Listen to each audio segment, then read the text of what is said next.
सीतापुर गांव में मोहन नाम का एक गरीब नाविक रहता था।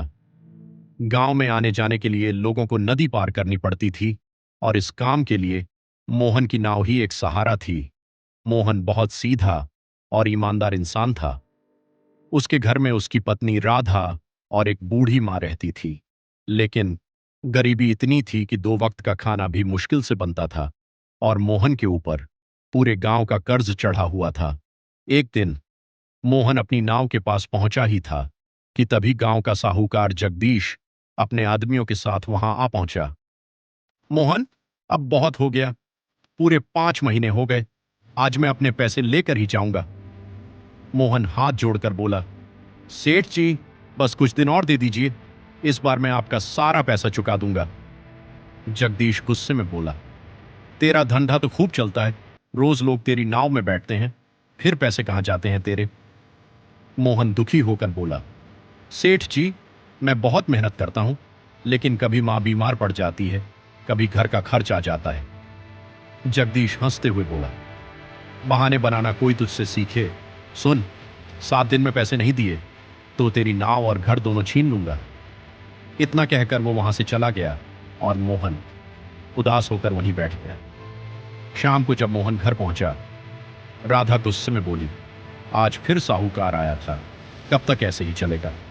मोहन बोला, मैं कोशिश कर रहा हूं। राधा गुस्से में बोली, कोशिश से कुछ नहीं होता।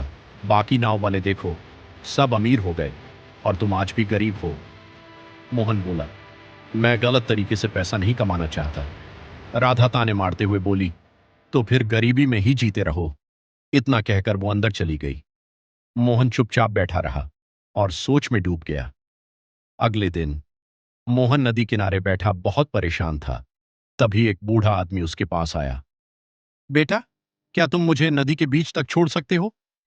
मोहन हैरान होकर बोला, बीच में? वहां तो कुछ भी नहीं है बाबा। बूढ़ा मुस्कुराकर बोला, जो दिखता नहीं वो भी होता है। मोहन बोला, मेरे पास पैसे लेने का नियम है, 200 रुपए लगेंगे। बूढ़ा बोला, मेरे पास पैसे नहीं हैं, लेकिन मुझे बहुत जरूरी जाना है। मोहन कुछ देर सोचता रहा, फिर बोला, ठीक है बाबा, बैठ जाइए। बूढ़ा नाव में बैठ गया और नाव धीरे धीरे नदी के बीच पहुंची। तभी बूढ़ा बोला, बस मुझे यहीं उतार दो। मोहन घबरा गया, आप पागल हो गए हैं क्या? यहां तो सिर्फ पानी है। बूढ़ा मुस्कुराया और अचानक नदी में कूद गया। मोहन डर गया, अगर ये डूब गया तो मुसीबत हो जाएगी, और वो भी उसके पीछे कूद गया। लेकिन जैसे ही मोहन पानी में गिरा, वो एक अजीब सी जादुई दुनिया में पहुंच गया। चारों तरफ सोने के पेड़, चमकती जमीन और अजीब अजीब आवाजें। मोहन घबरा गया, ये मैं कहां आ गया? तभी वही बूढ़ा उसके सामने आया और एक राजकुमार में बदल गया। मोहन हैरान रह गया, आप कौन हैं? डरो मत मोहन, ये एक जादुई दुनिया है और मैं इस दुनिया का रक्षक हूं। मैं कई दिनों से तुम्हें देख रहा था। तुम बहुत ईमानदार इंसान हो। तुमने बिना लालच मेरी मदद की। राजकुमार ने हाथ उठाया और उसके सामने सोने का विशाल खजाना प्रकट हो गया। ये सारा खजाना तुम्हारा है? मोहन चौंक गया, इतना सारा?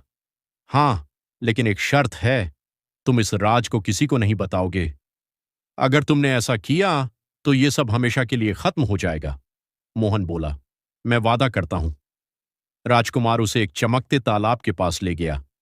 यहीं से तुम वापस जाओगे। जैसे ही मोहन ने पानी को छुआ, वो फिर से अपनी नाव में लौट आया। अगले ही दिन मोहन ने थोड़ा सा सोना बेचकर जगदीश का सारा कर्ज चुका दिया। धीरे धीरे उसने पूरे गांव का कर्ज उतार दिया। अब मोहन सीतापुर का सबसे अमीर आदमी बन गया, लेकिन दिल से वो आज भी वही सच्चा इंसान था। ये सब देखकर जगदीश जलने लगा। पता लगाओ, ये अचानक अमीर कैसे बना? उसका आदमी मोहन का पीछा करता है और सब जान लेता है, लालच में अंधा होकर। जगदीश खुद नदी के बीच पहुंचता है और बिना सोचे पानी में कूद जाता है। लेकिन अचानक तेज लहरें उठती हैं और वो गहरे पानी में डूब जाता है। उसकी लालच उसकी मौत बन जाती है। मोहन ने कभी उस जादुई राज को किसी को नहीं बताया। ईमानदारी हमेशा जीतती है और लालच इंसान को बर्बाद कर देता।